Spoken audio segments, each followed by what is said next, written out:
Bonjour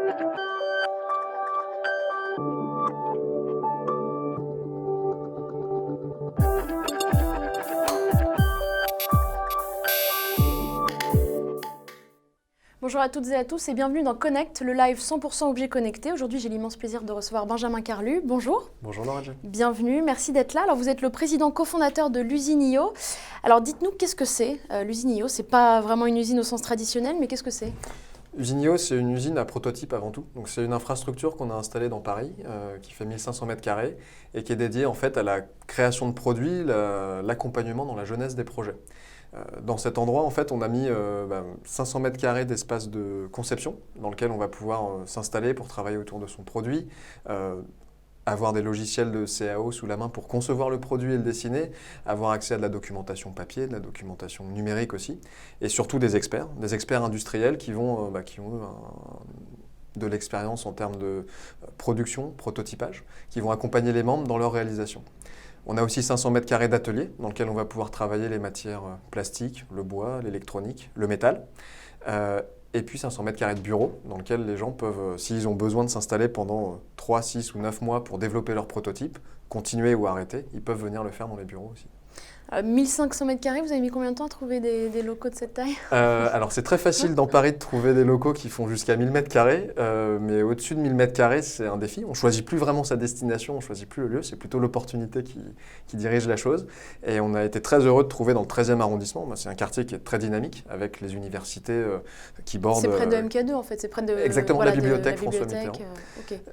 Il y a plus de 40 000 étudiants en matière scientifique et technique. Il y a des écoles historiques, Télécom, l'ENSAM, et puis il y a la Alfrécinet qui arrive aussi. Et voilà. Alors avant d'aller peut-être plus en détail, est-ce que vous pouvez nous parler de comment a démarré l'aventure en tant que start-up de l'usine IO? Alors le projet a commencé parce que moi j'avais l'idée de monter un atelier partagé dans Paris, en cœur de ville. Et au début, l'idée, c'était de monter 300 mètres carrés d'atelier en se disant, voyons ce qui va se passer. Ce qui était déjà ambitieux. Ce qui était déjà pas mal. Et en fait, là, on s'est mis dans une posture, j'ai tout de suite partagé l'idée avec mes amis, et avec plusieurs amis, dont 2 qui sont devenus mes associés ensuite, Agathe Fourquet et Gary Siget. Et en partageant cette idée, on s'est dit qu'on devait agir aussi en mode un petit peu lean startup aussi dans notre démarrage.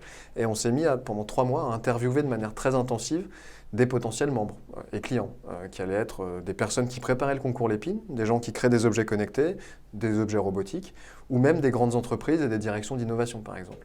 Et pendant ces 3 mois, on a rencontré plus de 50 personnes, avec la promesse qu'on allait ouvrir dans une échéance très courte. Et puis en fait, la conclusion de toutes ces interviews, c'était que les gens, au-delà de l'atelier, ont besoin de services pour industrialiser, pour créer les produits, savoir comment les concevoir, et être mis en relation avec des industriels. Et voilà comment tout a commencé. Ces gens-là, c'est maintenant vos clients, ça a servi aussi à ça ou... Exactement, alors il y en a pas mal qui sont devenus nos clients, exactement. Comme quoi, avec les qui on a études de gardé. marché, hein, ça sert, il faut s'appliquer. Complètement. Alors, dites-nous peut-être, qu'est-ce que vous faites concrètement donc à l'usine? Est-ce que c'est des maquettes, des prototypes, d'autres choses aussi? Alors, Usine IO, c'est un endroit dans lequel on va trouver, dans un lieu unique, à la fois des ressources machines, des ressources de la matière grise avec les experts, des ressources documentaires, et puis les experts sont là surtout pour guider les gens. Nous, finalement, on fait beaucoup de maïeutique et d'accouchement de projets. On a la capacité en fait, d'accompagner les gens vers la machine. La mission qu'on se donne, c'est d'accélérer les itérations dans le développement du produit et de permettre aux gens d'avoir soit sous la main des machines pour comprendre les procédés de fabrication, soit des machines pour directement fabriquer. Donc on va pouvoir fabriquer un circuit électronique, une carte électronique, implanter des composants dessus, mais aussi fabriquer un boîtier en bois, en plastique, en métal. Donc en fait, vous faites tout jusqu'à l'industrialisation, jusqu'à produire en masse. Les gens peuvent tout faire chez nous jusqu'à préparer la production en masse, exactement. Ok, alors l'usine IO en chiffres, qu'est-ce que ça donne? Vous êtes combien? Combien de projets? Combien d'équipements? Usine IO, c'est 10 personnes aujourd'hui qui accompagnent au quotidien les membres. Alors je parle de membres parce que les gens accèdent à l'usine IO sous format d'abonnement. C'est comme une salle de sport pour ingénieurs. Au lieu de courir sur un tapis, on vient utiliser des machines-outils. On a aujourd'hui 120 membres en 5 mois d'existence finalement, un peu plus de 120 jours d'exploitation, ce qui est pour nous très intéressant parce qu'on commence à avoir un échantillon assez avancé de membres. Dans ces 120 membres, on va avoir un quart des membres qui sont des gens qui portent des projets de manière un peu solo, des designers, des architectes, des freelances par exemple. La moitié des membres sont des startups, selon notre critère qui est entreprise de moins de 3 ans. Et puis le dernier quart de membres sont des plus grandes entreprises ou des plus grosses structures qui, elles, se servent d'Usinio comme d'un tiers-lieu d'innovation pour emporter leurs employés vers de l'excubation de projets, parfois de la formation, de l'éducation technologique, etc. Est-ce que vous avez des gros groupes industriels parmi ces derniers Oui, on a quelques groupes industriels qui sont parmi nous. Alors il y a à la fois des industriels et des sociétés de services. Alors des sociétés de services, c'est... Oui, on peut se demander pourquoi des sociétés de services...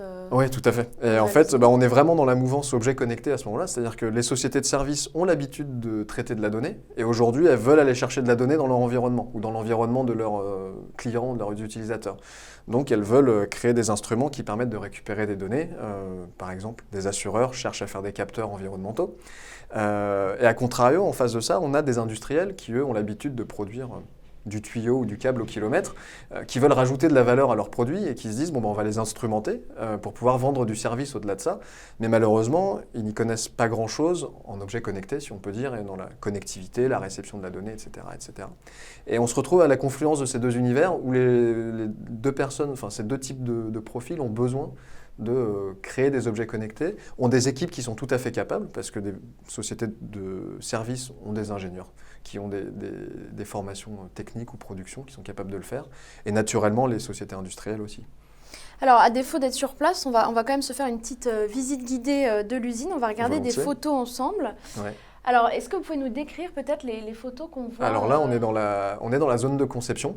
Donc il y a un espace qui fait 400 mètres carrés dans lequel on va avoir des salles de formation. On a cette grande salle qui permet de s'installer sur les tables, comme on voit au premier plan, avec son produit. On sort son ordinateur, on a accès à Internet ou via le Wi-Fi naturellement.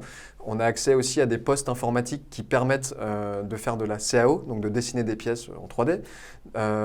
Et puis après, on a accès, derrière la porte vitrée qu'on voyait, on a accès au premier laboratoire. Là, c'est l'atelier d'électronique. On va pouvoir fabriquer des circuits électroniques simples et puis tester les composants et aller un petit peu plus loin en étant accompagné par les experts. Là, vous voyez, on a deux experts qui sont sur la photo, qui accompagnent en fait au quotidien les membres. Dès que quelqu'un a le besoin d'aller sur un équipement, une machine, on va préparer avec lui son passage vers la machine pour pouvoir faire de la conduite accompagnée et ainsi accélérer son processus. On n'est pas là pour former des gens à utiliser les machines, mais on est là pour accompagner les gens à aller plus vite dans leur prototype. Alors on va regarder les autres photos. Voilà, là on est par exemple au cœur de l'atelier bois. Ici on a un gros routeur de fraisage bois qui permet de découper. C'est une des plus grandes dimensions qu'on peut traiter chez Usinio. On va pouvoir découper des planches qui font jusqu'à 2,50 m par 1,40 m. Alors on parle d'objets connectés, ça semble très grand, mais il y a des gens qui vont faire leurs produits et puis qui vont préparer le présentoir. Et une machine comme celle-là, elle permet aussi de travailler sur sa PLV et la manière dont on va présenter le produit sur le lieu de vente. C'est des machines qui peuvent coûter jusqu'à combien ? 40-50 000 euros en fonction des équipements. Mais il faut bien comprendre que ce parc machine, en fait, il a été dimensionné, il est très large. On a pris des machines qui permettent à tout le monde de découvrir un maximum de procédés de fabrication pour les comprendre aussi comment concevoir le produit, comprendre quels sont les enjeux en fait quand on utilise du métal ou du bois, qu'est-ce que ça va engendrer en termes industriels derrière. Et en fait, tout le parc de machines tient dans le budget d'une machine de production qu'on aurait chez Airbus ou autre, par exemple. D'accord. Alors, on va regarder là, on est en train de découper au plasma. Donc là, c'est une machine qui permet de découper des tôles d'aluminium ou d'acier qui font en dessous du millimètre jusqu'à 2 cm et demi, sans aucun problème. Donc là, on peut donner un dessin particulier aux tôles. Là, on est encore dans l'atelier métal avec ce qui concerne la soudure. On va pouvoir aussi souder. Donc, par exemple, des gens qui font des objets dans l'informatique vont créer des racks ou des formes de racks particulières en utilisant ces machines avec quelques dessins très simples. Et puis là, on est devant le centre d'usinage. Donc ça, c'est une des pièces maîtresses de l'atelier, le centre d'usinage 4-axes, qui est une machine de micromécanique qui est utilisée couramment dans les industries horlogère, optique aussi, et qui permet là d'usiner l'aluminium brut. Donc là, on va pouvoir préparer même des petits moules ou des choses comme ça pour travailler sur des prototypes de produits. Alors, vous nous l'avez dit, il y a bois, métal, plastique. Qu'est-ce que vous ne faites pas en fait ? Il y a des matériaux que vous pouvez pas travailler. Alors on peut aussi travailler le textile, d'ailleurs, ça j'en ai pas parlé. Il y a des gens qui intègrent du textile dans leurs produits. Quand on ne sait pas travailler certains matériaux ou qu'on atteint un niveau technique trop élevé, là on redirige volontiers en fait les membres vers des experts sectoriels. Nous sommes généralistes et de temps en temps, quand il y a besoin de faire rentrer un spécialiste, parfois pour un objet connecté, des gens cherchent du Linux embarqué. On va les diriger vers un spécialiste du Linux embarqué, on en connaît plusieurs. D'autres personnes vont chercher de la plasturgie, de l'injection plastique. Donc là, on va les rediriger vers des entreprises spécialisées. Et puis pour tout ce qui est la généralité de la conception de produits, là, on est vraiment, c'est là qu'est notre mission en fait. On a même développé une méthode d'accompagnement des projets de produits pour pouvoir guider les gens avec une chronologie, des cases à cocher aussi pour qu'ils sachent où ils en sont. Parce que très souvent, les porteurs de projets objets connectés ou objets électroniques, naviguent un petit peu à vue et avec en fait ce référentiel documentaire, ils sont un petit peu plus cadrés pour la suite du projet. Alors, quels sont les profils que l'on trouve chez vous, au sein de votre équipe? Et après, on abordera peut-être les profils les plus fous que vous avez parmi vos membres. Ouais. On a, alors, au sein de l'équipe, on va avoir des gens qui ont... un des premiers critères, c'est d'avoir des gens qui aient travaillé chacun dans toute taille d'entreprise. Entreprise familiale, PME, grand groupe. Ça, c'est validé par quasiment 100% des permanents d'Usinio pour avoir justement en tête les procédés, les processus, la manière dont les entreprises vivent aussi, les timings, les budgets. Et puis des gens qui ont vogué entre plusieurs industries. Alors ça commence dans l'objet d'électronique grand public et ça va jusqu'à l'industrie aéronautique, la défense. On peut dessiner, notre expert CAO a dessiné des moteurs de fusée par exemple.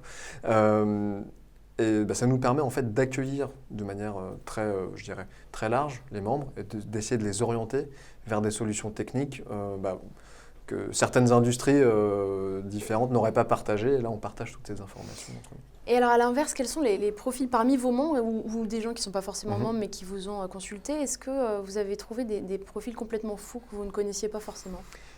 On a, dans les profils, en fait, ce qu'on voit, c'est qu'on a à la fois... La moitié des membres d'Usinio sont des gens qui sont aguerris au prototypage, à la conception de produits. Et puis une autre moitié est moins aguerrie. Arrive parce que on peut avoir aussi des phénomènes de tendance, de lame de fond autour de l'objet connecté, par exemple, et d'autres technologies. On a la cigarette électronique, par exemple. Vous avez aussi tout ce qui est culture aquaponique ou culture de plantes à la maison. Ça, c'est des projets qui étaient assez originaux, autour desquels on n'était pas très habitués de travailler. Et dans les profils de gens, en fait, on a des gens qui n'ont aucune idée de ce qu'ils font au début. Et finalement, ils viennent chercher du cadre, et c'est tout ce qu'on arrive à leur apporter. On a quelqu'un, par exemple, qui lance en ce moment une licence de marque de vêtements dans le domaine du football américain et du sport. Et autour de ça, il intègre énormément de technologies, dont de la technologie holographique, de la technologie d'identification unique, pour être sûr que les vêtements sont fabriqués à l'unité et ne sont pas des contrefaçons derrière. Et tout son business model est basé là-dessus, d'ailleurs. Alors, est-ce qu'on pourrait peut-être faire un parcours d'une start-up ou d'une entreprise, mais on va prendre une start-up pour l'exemple, qui vient chez vous, qui a une idée d'un prototype et qui vient chez vous, comment ça se passe concrètement? Alors, l'arrivée en fait des membres se passe avec déjà tout le monde peut venir visiter quand ils le veulent. Vous pouvez voir sur le site internet usine.io, vous pouvez récupérer les heures de visite. En fait, tout au long de la semaine, on est obligé maintenant d'organiser les visites pour faciliter le flux. Et derrière, dès que vous vous êtes inscrit, on va avoir un premier rendez-vous qui s'appelle le rendez-vous starter, qui permet en fait de qualifier le parcours du membre, de dessiner avec lui les prochaines étapes et de préparer ce qu'on appelle les coups de pouce. Tout au long de sa présence chez Usinio, il va pouvoir prendre 2 fois par mois par exemple, un rendez-vous coup de pouce qui va être en fait un échange avec les experts autour de son produit, autour de sa conception, pour trouver des solutions, pour critiquer ce qu'il a fait ou pour essayer de trouver des sous-traitants ou des fournisseurs par exemple. Donc on prépare ça en amont et puis on lui donne aussi la grille de lecture dont je parlais tout à l'heure, cette méthode qu'on appelle la méthode 5P chez nous. On lui montre ces éléments pour qu'il puisse savoir où il en est et qu'il puisse comprendre comment il va devoir organiser ses ressources pour la suite du projet. Pourquoi la méthode 5P? Parce qu'il y a plusieurs types de prototypes. Il y a le prototype qui va être simplement fonctionnel, le prototype fonctionnel et formel, puis la preuve de concept, etc. etc. Et donc, il y a plusieurs P. Est-ce qu'il y a une liste d'attente chez vous pour les membres pour venir faire son prototype Donc aujourd'hui, avec 120 membres, non, il n'y a pas encore de liste d'attente. Nous, on a une mission qui est très large. On réfléchit vraiment en se disant qu'on a une infrastructure pour tout le monde. On a des gens qui viennent en solo. Il y a des gens qui viennent parce qu'ils sont dans un incubateur, dans un accélérateur, dans un club d'entreprise. Il y a des gens qui viennent parce qu'ils sont elles-mêmes des grandes entreprises. Donc on accepte tous les projets. Le seul critère, c'est de travailler l'objet. Donc chacun travaille son objet ou vous le travaillez pour la personne ou ça dépend? Chacun travaille son objet. Parfois, on réalise des portions de mission. Exactement. C'est en option en fait. On peut ajouter l'option vous le faites pour nous. Exactement. Et c'est parfois très difficile. Justement, nous, ce qu'on a réussi à faire là, c'est de regrouper. Ce qui est très difficile à trouver dans la nature, des freelances dans la mécanique et dans l'électronique. Nous, on en a quasiment sous la main en fait chez Usinio. Donc finalement, vous facilitez la vie des entreprises, la vie des startups en mettant tout à disposition en un seul point. Exactement, et surtout après en ouvrant des portes. On n'a pas du tout envie d'avoir des gens captifs chez nous, mais des gens qui s'insèrent dans le tissu économique et industriel qui existe. C'est-à-dire que dès qu'elles sont passées chez nous, elles vont chercher à fabriquer à l'extérieur. Ça, c'est notre mission, c'est de faire sortir les gens de chez nous pour que leurs produits soient fabriqués par des sous-traitants qui sont déjà experts dans le domaine en France, en Europe de l'Est, au Maghreb, en Asie par exemple. Ça nous arrive très souvent de faire ce genre de mise en relation. Est-ce que vous facturez les mises en relation ou c'est pas le but? Non, c'est pas le but. C'est pas le but aujourd'hui. C'est une plateforme finalement assez centrale et très bien. Quels sont vos objectifs pour 2015? Alors les objectifs, c'est de dépasser, année, je dirais, notre première année, ce sera le 1er octobre, on a ouvert le 1er octobre 2014, c'est de dépasser les 250 membres, et de mieux comprendre comment les accompagner, parce que nous aussi on est une start-up finalement, donc une start-up dans sa définition dont on n'a pas de business, enfin on a un business model à valider, comprendre aussi comment on va pouvoir monter à l'échelle, soit dans l'accompagnement en local, soit peut-être dans l'ouverture d'autres sites. Ça, on ne le sait pas encore, mais on l'explore en ce moment.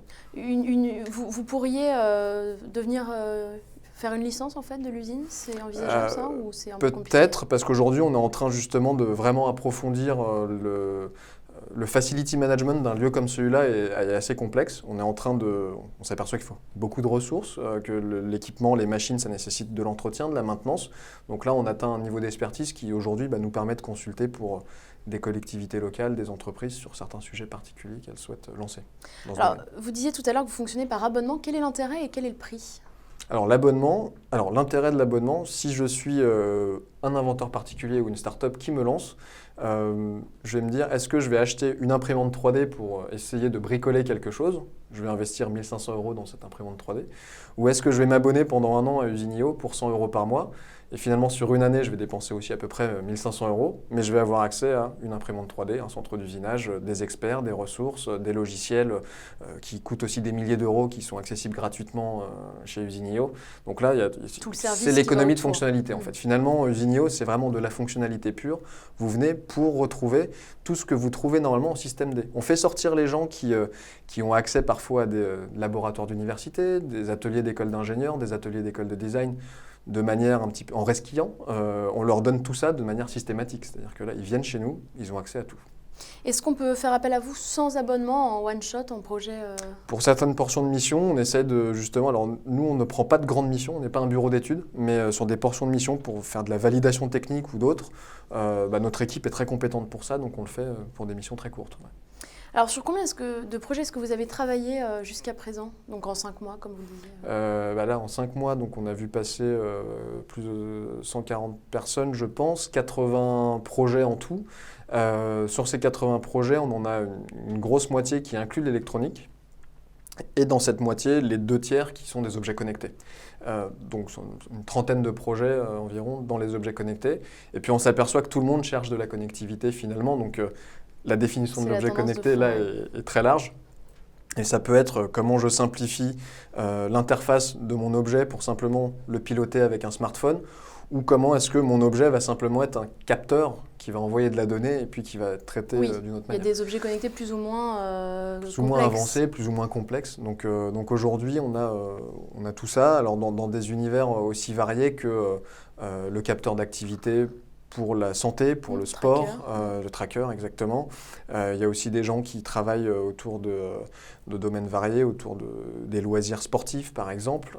De l'e-santé, tout ça, vous avez également? Complètement, ouais, ça on a. Vous travaillez avec des grandes marques connues qu'on pourrait peut-être citer pour qu'on se fasse une idée? Ou même des petits créateurs qui, en général les gens, sur les objets connectés, vos membres ils viennent pour faire des petits, pour lancer des projets ou lancer des projets? Ils viennent en début de projet. Alors, le profil principal de nos membres aujourd'hui, c'est des gens qui sont plutôt en début de projet, mais c'est en train d'avancer et d'évoluer puisque les projets avancent et donc mûrissent.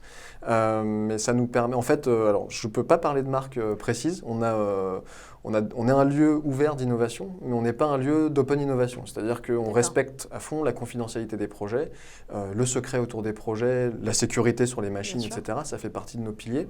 Quand je vous citais des exemples tout à l'heure, c'est des choses dont on peut parler, mais un objet aujourd'hui qui est quasi connecté, qui est en train de réussir une campagne, qui a réussi une campagne de financement participatif sur Indiegogo, est une trottinette électrique qui s'appelle Electric Mood et qui, elle, son porteur de projet, David, est venu chez nous et a trouvé des éléments pour pouvoir continuer son prototype et pouvoir lancer aussi son projet. Ce qui fait que finalement, on attire, au-delà d'attirer les porteurs de projets, on attire aussi les parties prenantes dans le développement de produits.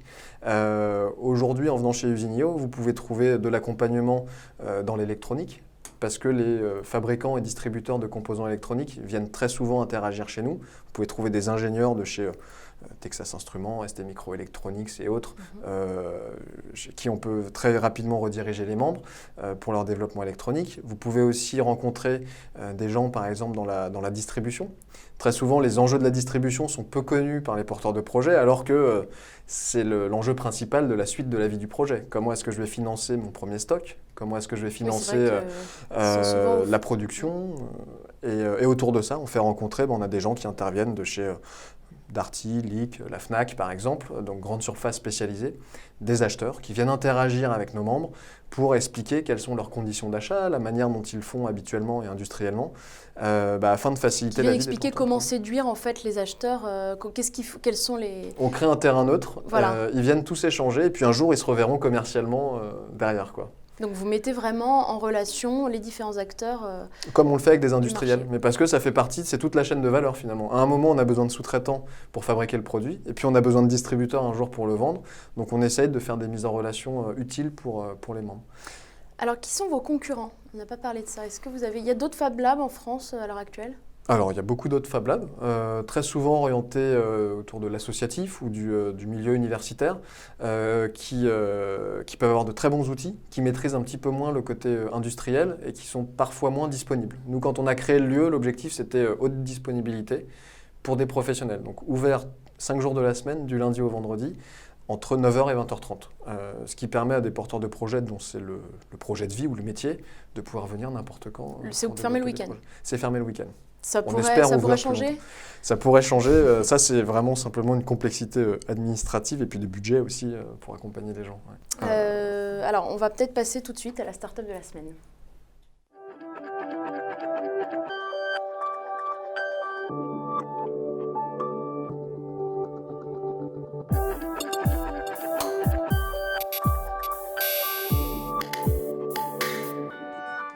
Philippe Béraldin, bonjour, bienvenue. Alors vous êtes le cofondateur de Bidule & Co et vous allez nous parler aujourd'hui de l'eUSB Key, est-ce que je le dis bien ? eUSB Key. Voilà, est-ce que vous pouvez nous expliquer ce que c'est ? C'est une clé USB associée, apparentée clé USB, avec 2 connecteurs qui se connectent donc sur les devices Apple. On a la possibilité de la connecter sur les iPads et sur les iPhones et de faciliter, avec une application qui se retrouve sur l'App Store, les transferts. On sait que tous les utilisateurs d'iPhone et d'iPad savent que c'est très difficile de descendre des photos, monter des photos, partager les données qui sont sur les iPads ou les iPhones, lire des PDF par exemple sur un iPhone, c'est pas possible. Comment vous l'expliquez ça ? C'est Apple qui verrouille ? Oui. Apple a un écosystème qui est complètement verrouillé autour d'iTunes et on a quelque part un peu bypassé iTunes avec ce produit, tout en ayant leur bénédiction puisque c'est un produit qui est sous licence. Apple, donc MFI. Alors comment ça fonctionne concrètement ? On la connecte tout simplement et on arrive donc sur l'application. Après on a différentes solutions, soit on va sur la clé USB et on va aller chercher les documents qui sont sur la clé, soit on va effectivement, c'est un peu difficile de le faire à l'envers, si j'arrive à revenir, soit on va sur le contenu de la bibliothèque, par exemple, de l'iPad ou de l'iPhone. On va chercher ces photos ou des documents et puis on va les transporter sur la clé. C'est comme une clé USB classique, finalement. C'est comme une USB classique, mais avec des possibilités que les devices n'ont pas, puisque notre métier, c'est un petit peu de faire ça, c'est d'aller chercher des solutions autour des devices Apple, entre autres, mais on ne fait pas que du Apple, on fait aussi des produits pour Microsoft Surface, on fait aussi des produits pour Android, et on va aller chercher à chaque fois un petit peu ce qui manque, et on va y rajouter des fonctions spécifiques. Celles-ci, c'est des fonctions de partage qui n'existaient pas, et on est dans un monde qui est effectivement bloqué avec iTunes, donc on est toujours lié, même parce que le concurrent direct est le cloud, mais le cloud est lié à votre compte, c'est-à-dire que vous pouvez prendre des photos ou prendre des documents. Ça effraie un petit peu le cloud. Oui, ça effraie, puis il faut être connecté. Enfin, bon, il y a tout un tas de trucs. Moi, je suis venu en TGV. TGV, le cloud, ça ne marche pas. Et alors, pour l'autre système, qui c'est l'autre USB Key ? Alors, non, alors ça, c'est simplement un produit qu'on va faire effectivement avec une nouvelle version qui va arriver, qui est avec un nouveau connecteur, le connecteur Lighting. Après, on a d'autres produits qui tournent autour du monde Surface, qui sont des produits qui vont aussi rajouter des fonctions à la tablette Microsoft. Alors à chaque fois, c'est des produits sous licence. Là, on est dans une licence qui s'appelle Designed for Surface. C'est des produits qui sont spécialement designés. Pourquoi ils sont spécialement designés ? Parce qu'à chaque fois, on travaille justement sur du prototypage et on arrive avec des formes qui viennent se joindre parfaitement au design de la tablette. Et là, on va avec le problème de la Surface, c'est qu'on a un seul port USB. On n'avait pas de lecteur de carte, on n'avait pas un connecteur RJ45 pour la mettre en réseau, etc., etc. Donc on va à chaque fois, avec un petit objet comme celui-ci, rajouter des fonctions à la tablette. On fait la même chose pour les smartphones aussi Android. Voilà, c'est notre savoir-faire, c'est d'aller chercher un petit peu ce que font pas ces magnifiques objets et de leur donner les possibilités pour l'utilisateur final de faire des choses. Alors où est-ce qu'on trouve vos devices ? Où est-ce que vous êtes commercialisé ? Alors on est aujourd'hui très présent sur les marketplaces, parce qu'on a analysé un petit peu le marché, qu'aujourd'hui, effectivement, la distribution de ces produits, elle se fait surtout sur Internet. Pourquoi ? Parce que finalement, les gens sont connectés avec un smartphone ou avec une tablette, et donc ils vont aller, effectivement, première chose, chercher ces produits en ligne. Après, ce qui ne veut pas dire qu'on ne veut pas rentrer dans la distribution. On est chez Leak, on va être vraisemblablement dans la distribution, Fnac, etc., boulanger, etc.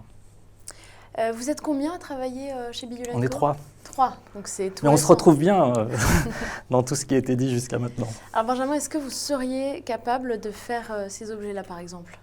Il y a beaucoup d'éléments qui pourraient être prototypés chez nous. Et puis surtout derrière, qualifier avec des sociétés comme Bidule & Co, des fournisseurs, pour la suite du projet, son industrialisation, c'est aussi ce qu'on sait très bien faire.